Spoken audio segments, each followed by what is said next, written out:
В творог добавляю яйца, щепотку соли, 2 столовые ложки сахара и по желанию ванилин. В сырники добавлять много сахара нежелательно, так как он тает и делает тесто более жидким, а соответственно потребуется больше муки.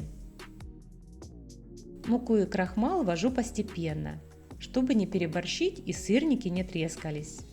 В зависимости от консистенции творога их количество немного меняется.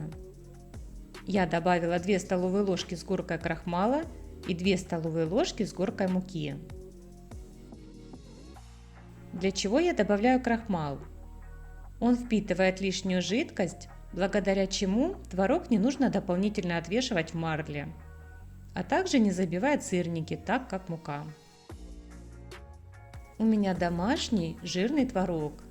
Если растирать его между пальцами, он маслянистый и немного скользит. Чтобы сырники не расплывались по сковороде, в такую консистенцию лучше добавить еще 1 столовую ложку муки. И не беспокойтесь, сырники будут творожные, а не мучные. С пропорцией 3 столовые ложки муки на 700 грамм творога мука вовсе не будет ощущаться.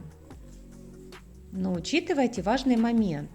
Если творог сухой и не жирный, то количество крахмала и муки будет меньше. В описании под видео укажу пропорции для разного творога.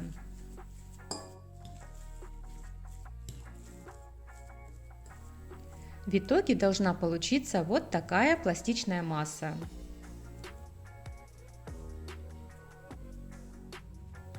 Быстрее и красивее сырники получаются, если вначале сформировать колбаску.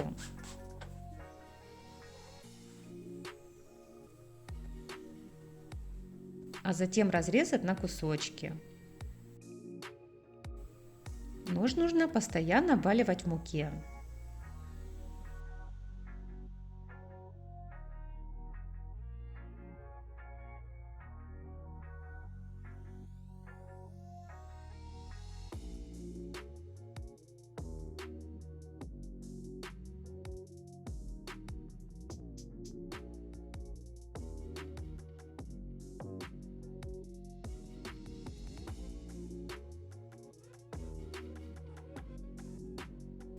В разогретую сковороду добавляю растительное и сливочное масло.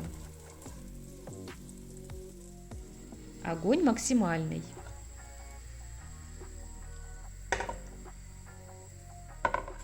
Выкладываю сырники.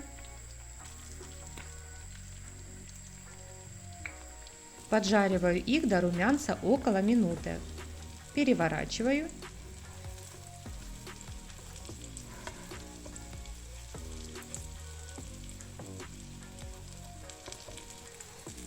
Поджариваю полминуты на сильном огне, затем уменьшаю на минимальный.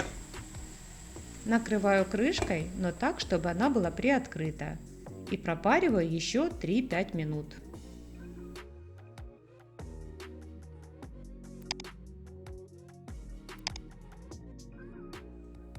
Сырники мягкие, нежные и самые вкусные.